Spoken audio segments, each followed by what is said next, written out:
Hello, fabulous listeners. Thanks for tuning in to Old Bodies Outside. This is your host, Dr. Brian Peterson. This episode's guest is Dr. Susan Houge Mackenzie, who is a professor at the University of Otago in New Zealand. Her research integrates psychology and tourism by developing and applying psychology theories to adventure tourism, recreation, and education contexts. Her primary research focuses on links between nature-based adventure and well-being for tourists, guides, and host communities. Her research also focuses on translating theoretical developments into practical applications for the tourism industry.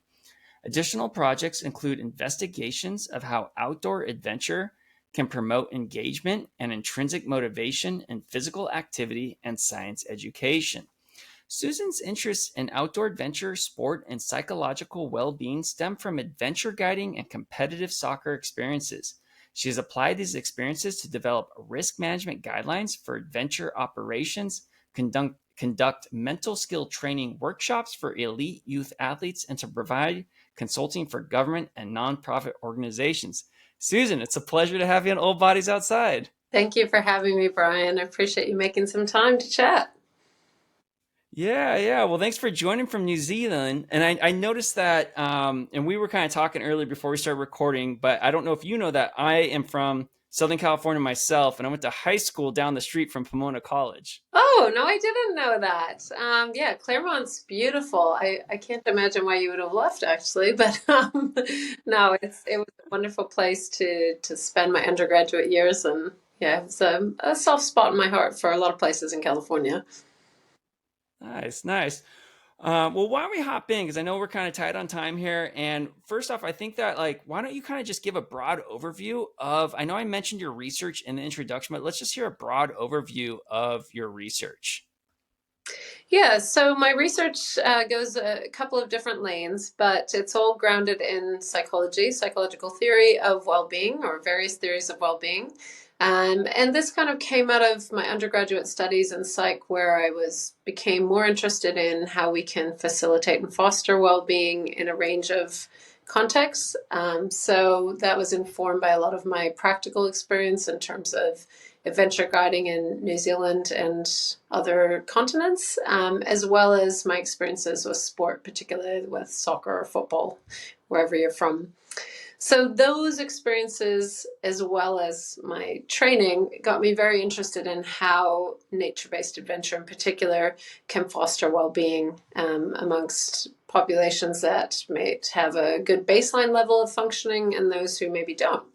So I guess I got into this for kind of personal and professional reasons, this line of work, and then it's just kind of become more and more interesting with all of the research around nature, health, and well-being, and then being able to look at how we can apply this to different contexts. So I'm really interested in application.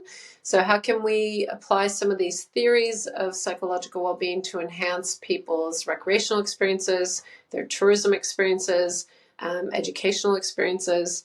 So really it covers that broad umbrella of different domains. But my main interest and passion is how can the outdoors and adventure help create flourishing for people? Okay. So a couple things I want to touch on here was what is meant by adventure. And I've heard actually quite a few definitions of adventure. And I think that is something that's really important to dial in on. And then next, I'm very curious to hear about what theories guide your research. So what is adventure and what theories guide your research? Yeah, no, that's a great question because as an academic, of course, we're very high. That's right. And sometimes it can become a bit counterproductive. In fact, I recently saw a review of adventure tourism that said it's actually not an analytical concept, it's more of a categorization exercise. So there isn't one definitive definition. Traditionally, a lot of the kind of theory and conceptualizations of adventure were focused on risk seeking, thrill seeking, and this really positive valuation of risk. and how, these outdoor nature-based activities and voluntary risk seeking could promote these positive outcomes.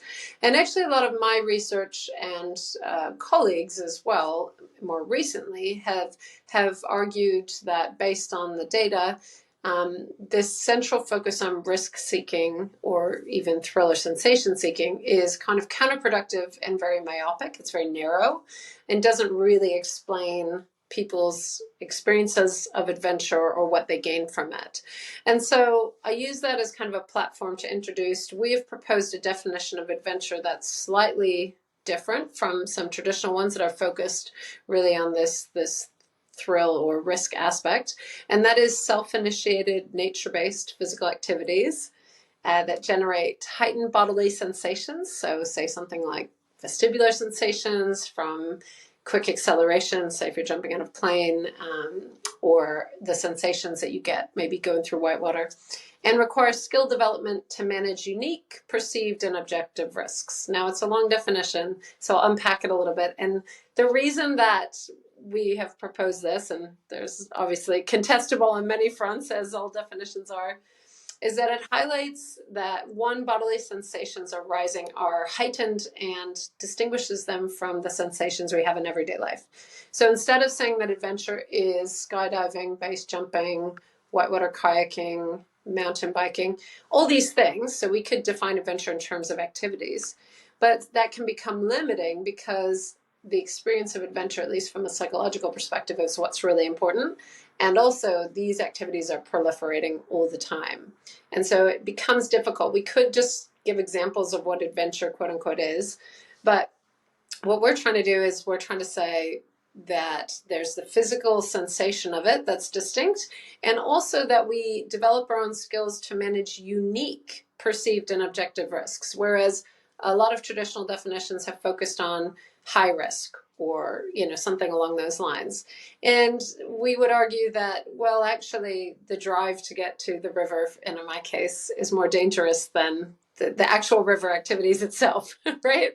So I think what we're trying to highlight is that adventure isn't necessarily more risky, particularly in the way that most people, as they get more experience, practice it, even though it has that perception, but it has very unique sensations and risks associated with it, which makes it seem kind of out of the norm. So our focus is more on different and unique sensations and risks rather than necessarily being much higher risk. And again, I'm sure that's contestable. And I think that's really important in relation to some of the outcomes and experiences reported, because the experience of emotional diversity, whether it's high positive or really kind of challenging, what some people call negative emotions like anxiety, are really often what differentiates adventure. It gives us this much greater range of emotional diversity of experience, which is one thing I think that really sets it apart from other everyday activities. That's nice, long-winded Yeah. academic explanation. No, that was. I think I got it down. So you're getting away from your everyday activities. You're having some different and unique sensations. You're having emotional diversity. How does that sound? Yes, and skill development to manage the It's skill development. often. I mean, in the tourism context, there's a great span. And the last one is that it's, in the way we define it, it's nature based. So, with the Yes. advent of indoor rock climbing, wind tunnels, so there's certainly a range of what people might refer to as adventure activities that are indoorized, but we just kind of cut that out of the circle in the way that we approach, because there's so many unique benefits and experiences that are associated with more uncertain outdoor environments. Yeah. Wow. That's fantastic. Okay. I think I got that down. So that was a great explanation to bring it from the esoteric down to, something that Brian can understand. And, Less, before we get into, less, go for it. there you go. Less risk focus, just focus on that. Yes, yes, absolutely. Less risk focused. Okay, so before we get into the theories that really underpin your research, I did want to also understand, how we're talking definitions here and it's, contentious and whatnot and categorizing stuff, but what is well being in the sense of all this? Yeah, well-being. So again has been operationalized many, many different ways, and there's also Okay. this. People talk about various dimensions, whether it's physical, spiritual, social. There's all different forms of well-being. So to bound our conversation, my focus is really on psychological well-being, which is its own domain within the larger well-being discussion. So, in my context, psychological well being is characterized by optimal functioning and flourishing. So, that can be operationalized in lots of different ways. It can be, I hesitate to introduce some of these terms, but let's go for it. Hedonic or hedonia, which people often Okay. know what that means. It's basically the pursuing of pleasure, avoidance of pain. So, these are things like positive emotions, excitement, joy, contentment. So you can look at it on an emotional context in terms of what well-being is, like what's an optimal outcome. The opposite of ill-being would be feelings of depression or high anxiety, those sorts of emotions. But we can also look at well-being in terms of eudaimonia. So these are both going back to Greek terminology, so a little bit. I've not heard that word before. Eudaimonia is just simply those things that are more kind of create a sense of meaning and purpose in our life, if you like. So they're not always feeling easy at the time, going to the gym and doing a workout, but over time, this creates a great sense of us of well-being and fitness and achievement and competence. And I like to use the example of parenting with this a lot. There's some really interesting research as a parent of young children that our hedonic or our kind of immediate emotional well-being, if you like, is statistically lower on an everyday basis. But our eudaimonic well-being, which are things like meaning and purpose and pursuing our inner purpose, are higher over time. So it's an interesting tension, and some people argue that those things are opposing, but I would be in the camp of eudaimonic, or this more sense of purpose and meaning in life is linked and integrated with this hedonic, more immediate forms of well-being. Yeah, I could see that for sure. I could see that for sure. I mean, like yeah, as a parent, you give and give and give, and you can't give any more, and then you give some more. And so, there's that aspect of, Yeah. parenting. And so that can be, challenging. And it's just what we do as parents. It's what we all do as parents. But at the same time, it's such a great purpose in life. Yeah, and very rewarding. And that really, the reason I use it, There. apologies to the non-parents, but I think so many people resonate with the fact that the things that are, give a lot of meaning and purpose to our lives and are ultimately of our longer term enjoyable and rewarding aren't always immediately enjoyable. So there are two kind of facets or elements of psychological well-being. Yeah. So does this almost like play into type 2 fun? Oh, interesting that you bring that up. So, one of my PhD students, Patrick Bourgeau, just completed his PhD on looking at flow states and optimal experiences in adventure, which is exactly what I did my PhD on. So, it was really exciting to work with him on that. And some of his data brought up this type 2 fun concept. Now, it's not in the academic literature, but in some of his interviews, people refer to it colloquially. And so, from my understanding, it's not an academic construct, but it does align. Type 2 funds this kind of, intense experience where, oh my gosh, I thought I was maybe going to die, fall off a rock, or I wasn't sure what would happen. But ultimately, you did it. And so the feeling of relief and achievement and things is great. So it's not enjoyable in the moment, but afterward it is. So in the adventure context, yeah, from my understanding, it could be aligned with that a wee bit. Okay. Okay. Yeah, I can see it for sure. Okay. So let's get into the theoretical underpinnings. I know you mentioned flow, Mhm. and a lot of people are familiar with flow. I'm not going to try and pronounce his last name, but Dr. C. What's it's like? What do people refer to him as? Like, Csikszentmihalyi. yeah, I can't pronounce that. So Yeah, Doctor, I think some people just shorten it up to like Dr. Check or something like that. that would probably work as well. Yeah. Or maybe that's just a Brian thing. Yeah. Okay, so you got flow. What other theories also are underpinning a lot of your research and just kind of guiding it? So flow was certainly the kind of the first one I dived in with, and that comes from probably, well, it's not just from sport and adventure, but I really dived into the work that Csikszentmihalyi did with Sue Jackson in my PhD readings, and I just recently got a chance to collaborate with her, which was amazing because I remember reading all of her stuff when I was a student. So I did get very interested in optimal experiences and how those unfold. So that is certainly one framework and construct. I've used reversal theory, but I'm not going to go into that in depth today. It's a little bit inaccessible. I don't use it a ton, but I did use it when I was looking at how do we understand fluctuations that kind of unfold over a flow experience, say between anxiety and excitement and these high emotions that accompany often challenging adventure experiences. And so in the flow, Interesting. I use that theory to try and explain different types of flow experiences. So we propose that there are different types of flow. One is kind of a paratelic, which is like a playful, or in your vernacular, maybe type one fun sort of experience.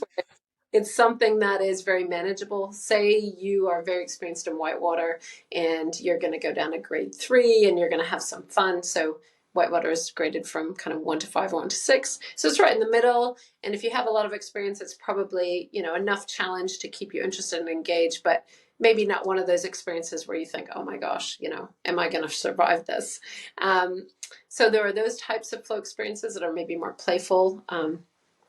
And then there's also these telic flow experiences, which are more goal oriented and maybe more challenging, and you really just want to achieve that goal. So rather than kind of immersing in the process of it and just kind of playing along, you're focused on really achieving this really important goal. And it might be really important because if you don't do it, there are some serious consequences. You could get really hurt, for example. So that's one framework, and I've kind of just given a very basic explanation of that. It doesn't sound too inaccessible right now, but there's a little bit more to it if you get into the literature on it. But so looking at different forms of flow, how those unfold over time, and what that means for our skill development and well-being over time, and also for longer term participation.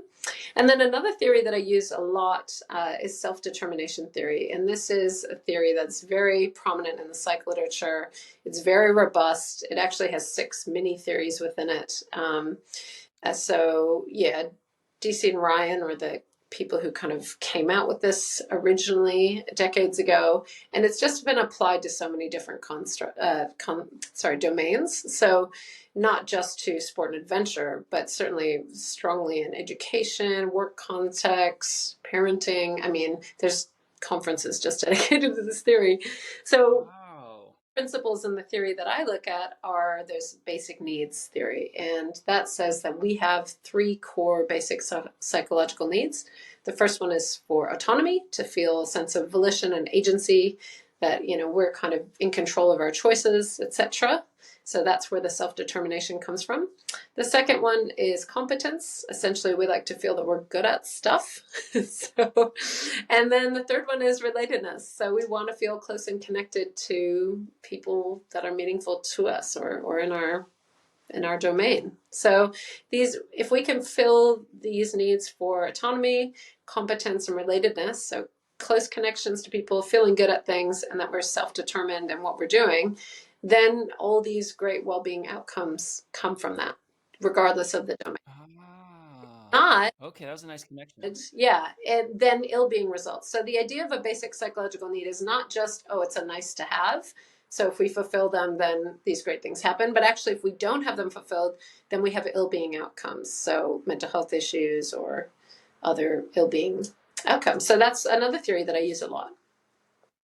Okay, that's fantastic. Okay, so we've kind of set a nice foundation here, but now let's get into practical applications. Going out and being in outdoor tourism or nature-based tourism.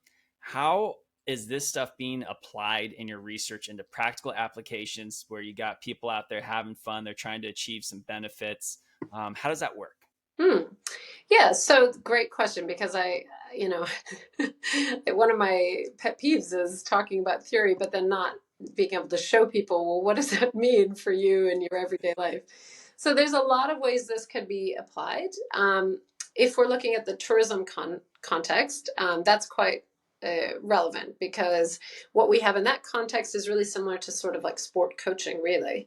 You've got a guide who's taking someone who is hiring them because they don't have their own skills in that area that are high enough to kind of navigate that outdoor challenge. And so the guide plays an important role in supporting psychological needs for the clients in order to achieve these great outcomes. And I'd like to think that even in the tourism context, that there are some really great well-being outcomes. It's not just, again, this cheap thrill. And by the way, I don't include bungee jumping even in this domain, because it's very safe, and the only challenge is your own psychological challenge to jump off of a bridge. So I don't really put it in the adventure sphere so much there.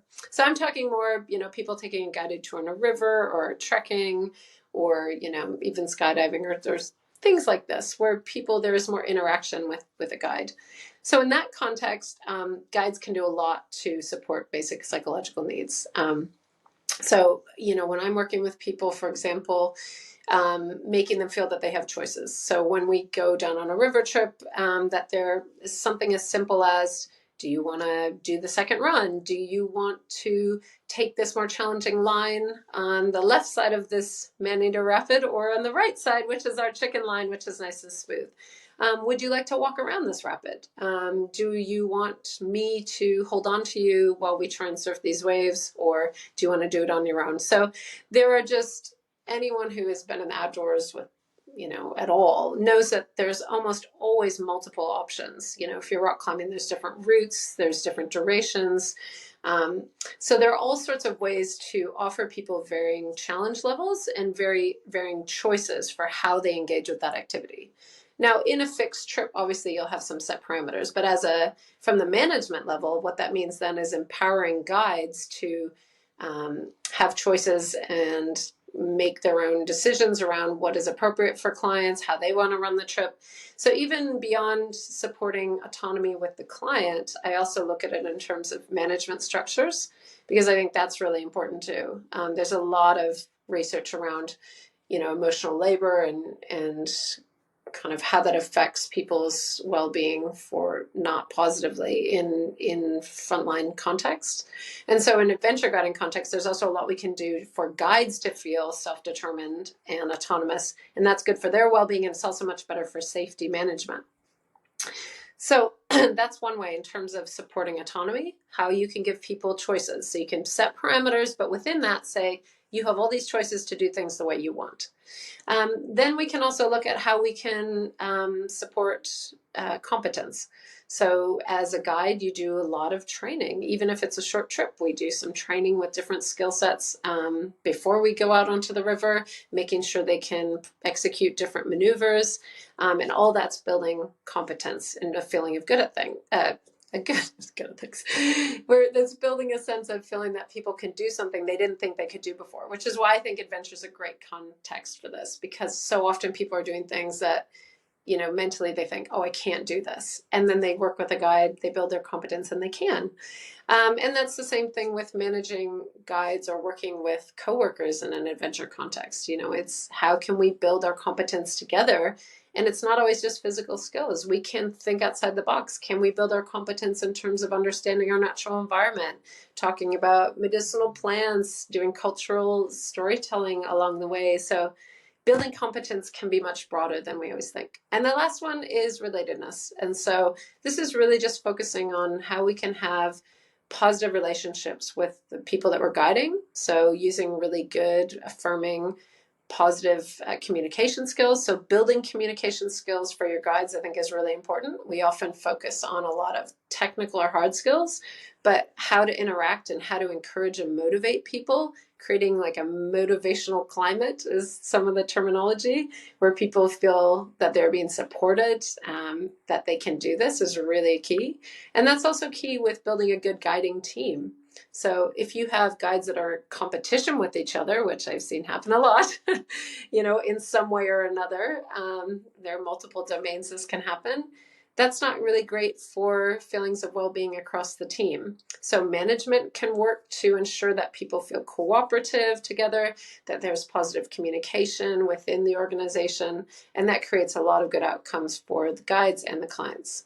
So that's just in terms of supporting basic psych needs within the trip. Yeah, Susan, this is really fascinating. So, you talked about, being able to provide autonomy, some choices, some competence, some relatedness. Now, in an adventure guiding, you got the guides, you got the clients. To what degree are they educated on this stuff? Because it seems like there is a thorough and a lot of research done on this, and it's really made a lot of advancements. And so, how much of this are guides picking up on management, clients, stuff like that? Mm. Yeah, well, I mean, that's the interesting thing is that, often if I am presenting this and it's to um, the context of adventure guides or an adventure community, or I've even done this with kind of business, adventure tourism businesses, or just kind of psych for business. A lot of this is, oh yeah, either number one, we already do this, but we didn't know that this was what it was called. Or number two, oh, this seems kind of obvious, but we don't do it for these reasons. And there's all sorts of reasons that people feel they don't have time to focus on it. So I think there are some guides and companies or people, in the rec domain, maybe they're helping other people upskill, that do this just naturally, that this is kind of how they operate. But I don't think there's a lot of awareness in the more practical kind of industry applied sense of these constructs, because they tend to sit more in the academic domain. And so when I present, I really try and say, look, even if you're already doing this, it's really helpful to know why it works, and you can maybe build on that. So there's all this literature, for example, in sport coaching, which is a lot more than in, say, the adventure domain, but you can apply those exact same techniques. So there's a ton of research on how to build a positive motivational climate for coaches with athletes at very different levels. You can do exactly the same thing in the adventure context, whether it's working with, your mates socially and recreationally. How do you get the team to work together? How do you help someone engage in adventure, who might be starting at a low baseline skill level? Or how do you do this for a diverse group of clients from all over the world who have varying English language proficiencies or Spanish language proficiencies, and kind of get them working together, as well as diverse guiding teams? I mean, all of these things I've seen in adventure. And, even something as simple as building a positive and inclusive company culture. So that could be things like having open communication and having more constructive, change-oriented feedback rather than person-oriented feedback. I mean, it's allowing guides to create their own initiatives and giving them rationales. I mean, that's a big one. Giving people reasons why we do something a certain way, because this is what's more safe, or is this, so just explaining, giving people the chance to feel engaged in this decision-making process is really important. The other thing I hadn't mentioned is two other things: fostering connection to nature and fostering something which the literature calls beneficence, which is feeling we have a positive impact on others. I'll maybe talk briefly about beneficence and nature, if that's okay. So the beneficence is this idea that recent research has also shown that feeling we have a positive impact on others is different to relatedness, and it can be really important for well-being. This has a lot of implications for how we work in adventure contexts, whether it's recreationally or in the tourism context or education. If the people who are guides or educators feel they're having a positive impact on the people they're working with, that's huge for their well-being. It decreases a lot of the issues associated with burnout, etc. And that also means that people can kind of feel better in their co-guiding relationships. So I think really ensuring that, things like guides get positive post-trip feedback communicated to them, that can be trained in how to empower and motivate and coach clients, how to help someone who maybe has different level of ability or disability, helping them do a particular activity. We often think guides don't want challenging clients, for example, but often that's some of the most rewarding work that we do is, helping someone who needs an adaptation to do something they never thought they could do before. And the last thing is nature connection. So in order to kind of foster the benefits of connecting with nature, which is distinct from these psych needs, people need to have that opportunity to really connect with nature. So, for example, if we're on a trip and all we do is really hammer that we've got to get through this rapid or get up this wall, or, the focus is so much on that particular challenge that we don't really get a chance to expand our awareness of this beautiful, unique setting that we're in, we miss out on that benefit. So building that into the trip, for example, I've had guides who have just said, we're going to sit here for 5 or 10 minutes in silence. No one's going to talk, and we're going to be in place. So those are some other practical strategies. Yeah, that's fantastic. Oh my gosh, that's a lot of different benefits too that are associated with that stuff. And nature connection, benevolence. There's a lot of benefits that come with that just from uh, that are associated with outdoor adventuring. So that's really great to hear. And I thought it was interesting earlier that you brought up kind of in the private sector, learning and organizational development. And I wanted to know, have you ever been involved with helping an organization kind of boost their culture through learning and organizational development with some of this? Applying some of your research to that context? Yeah. So I've actually been asked if we do consulting in this area, especially after I did some workshops with businesses. So I haven't done really in depth. I've done kind of initial workshops. I haven't gone into the organization and said, right, we're going to work together over a period of 6 months or something. There was some talk with one of the companies I've worked with on the Galapagos about doing that, and then they changed ownership. It's something I would love to do. It's really interesting, and there's so many opportunities that really are low cost because it's all down to how we manage and interact with people, right? But I have done it a bit more in the risk management context. So when I helped a few different adventure companies write their safe operational procedures, so it's focused on risk management. But part of that, if you look at what causes a safety culture or maybe a less safe culture, a lot of it does have to do with communication and how we manage people, and providing rationales for doing things and giving them choices. For example, when I worked in Chile, sometimes I felt there was a lot of pressure to guide solo. You were allowed at that time to take up to 3 people on your own.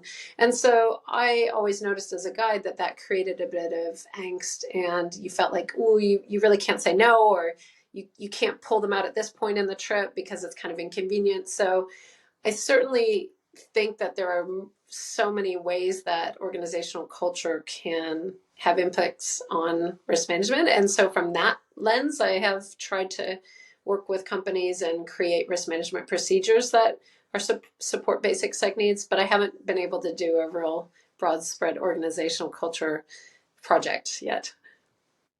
Yeah, interesting, interesting.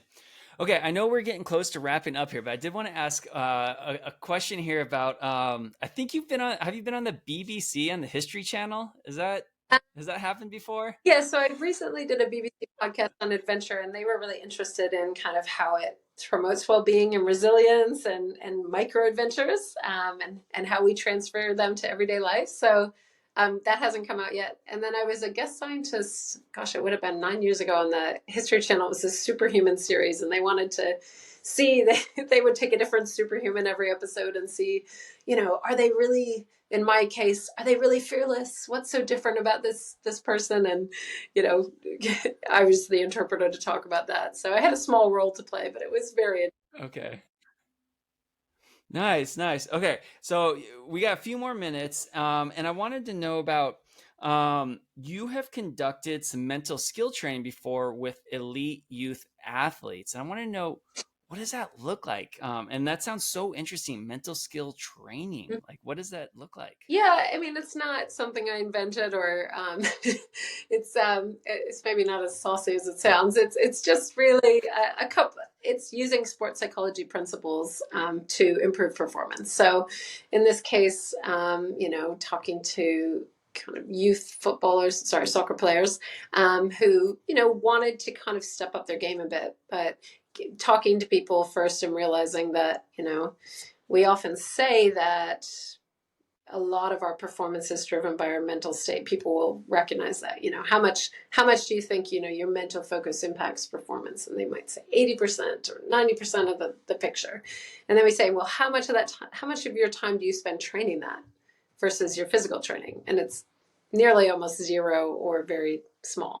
So Right. getting people to recognize that disconnect is the first step, really, to getting them to look at, well, okay, let's spend a little bit more time on what's happening above the neck, because we're recognizing that that's just as important as being able to have a great touch on the ball and intimately connected.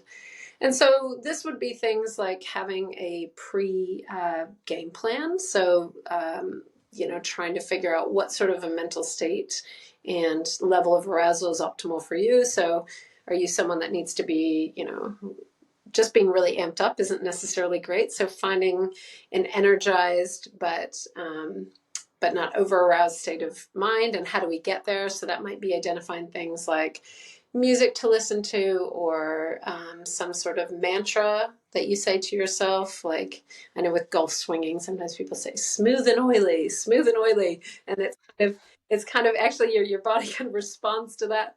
So it could be something that's more of a mantra, and something you kind of repeat to yourself internally or out loud, or it could be a visualization. So visualization is a big part of that. So practicing different forms of visualization that might have nothing to do with the sport initially, but just getting you better at being able to visualize and feel things. So if we talk about feeling the sun on your face, or how you might feel if you were sitting in the sand. And so there's kind of training recordings that people can use to get themselves better and better at mentally visualizing themselves in a particular place or doing particular things, say walking outside down to the beach.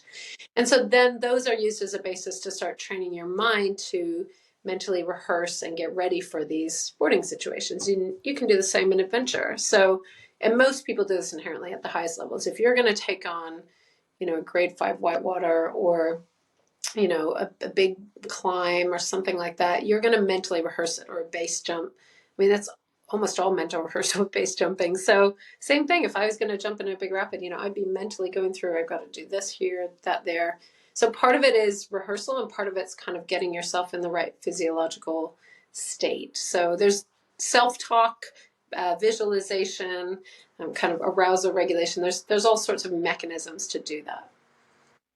Yeah, well, that's really really fascinating. I was a collegiate cross country runner, and we used to always have this talk of like, oh, running's 80% mental, but we did nothing to to train or develop skills on that. But I am still a runner now in later in life and midlife, and I really enjoy doing mountain and trail ultra marathons, and that's something that require. I do a lot of visualizations as I am approaching the race day, and one of the things I really focus on is trying to be comfortable during an ultra marathon. You're inadvertently going to go through rough, tough times. Your body's going to break down, and I try to visualize being comfortable during those moments. And I don't know if that's something that's good or bad. And then the other thing I try to do too is it is really intimidating to do an ultra marathon. You're like, oh my gosh, like if you fixate on the number of miles you're going to be running, that is intimidating. So I actually try to temper my expectations, because intimidation of the amount of miles it can really freak me out and put a lot of pressure on me. And that might result in me going out too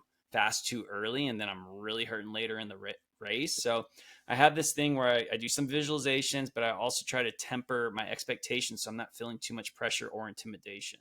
Yeah, I mean, you're getting at a lot of the skills that can be trained. As I said, a lot of people inherently do these, particularly in the adventure context, which, the ultramarathon's getting into that, because, you might be very remote. You might be going to the Amazon for 5 days. You might be, and so you need to have some mental preparation for what that's going to feel like. But also that state of mind kind of gets into that flow theory thing too, that, you might be very kind of outcome oriented. Okay. But when you get into it, you kind of have to flip into that process state and enjoying the moment and trying to move through it to get into that flow. And I've talked to people who've done similar activities, and they might have this really great song or something in their head, or they might have a strategy where they're really immersing in their natural environment, or there's kind of outward focused strategies where you really immerse in what's around you. And then there's also inward focused strategies where you're really focusing in on how things feel and proprioception. And there's a range of strategies, but I think what you're highlighting is that all of these serve to often get us into a flow state, if that's working, or at the very least, get us into a mental state that's sustainable and in some ways enjoyable, so that we can get through these emotionally diverse Yeah. peaks and troughs, which ultimately is what makes it holistically a great experience. It's not just the one point of flow, but if anything, the research has shown that it's the whole thing. It's the training, it's the lead up. The whole holistic experience is really what I believe supports these diverse well-being outcomes. It's not just the feeling like you're gonna pack yourself because you've got to get over this really difficult move, right? It's the whole thing altogether. Yeah, so you're talking about like if I'm gonna do an ultra marathon, I might do a training build up for 4 or 5 months. And so you're talking holistically over that time period. And that is something that is really impactful on my well being because I have this great sense of purpose going on. I'm getting out at nature. Hmm. And it's something it gives me a lot of satisfaction. Yeah, and what you're getting at here is, we talked early on about what are some of the actual benefits of adventure activities, and there's so many, but a lot of them are things that are perseverance, self-awareness, confidence, achievement, being present, the ability to be present. I mean, that is a hugely important transferable skill. Um, Developing resilience in the face of challenges, the sense of humility, and focusing on what you can control and accepting what you can't. So, regulating your attentional focus. And actually, interestingly, a lot of these findings were reflected when we did some interviews with adventurers during COVID, again with my PhD student, Patrick. And we found that a lot of them were applying their adventure based mindsets, is what he called it, to navigate the COVID challenges, which were not nature based at all. But they were applying a lot of these strategies to cope better with these other forms of challenges. And so there is a lot of evidence that the resilience and perseverance and capability that we develop in adventure can then transfer in other ways and help us regulate our emotions as well, which is really beneficial.